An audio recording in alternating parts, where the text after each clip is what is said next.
বিজয়া একাদশীর মহিমা স্কন্দ পুরাণে বর্ণনা করা হয়েছে। তবে এবছর 2026 সালে 13ই ফেব্রুয়ারি শুক্রবার এই বিজয়া একাদশী ব্রত পালিত হবে। পারণ পরের দিন 14ই ফেব্রুয়ারি সকাল 6:09 থেকে 9:57-র মধ্যে।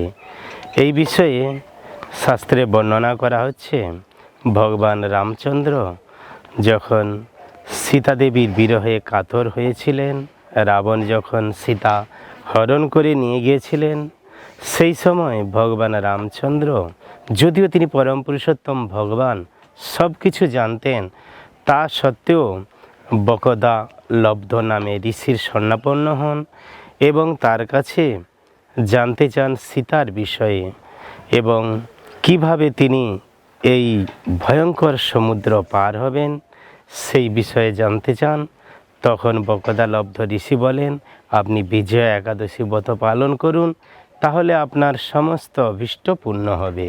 তখন ভগবান রামচন্দ্র এই বিজয়া একাদশী ব্রত পালন করেন এবং লঙ্কা বিজয় করেন এবং সীতা দেবীকে তিনি উদ্ধার করেন।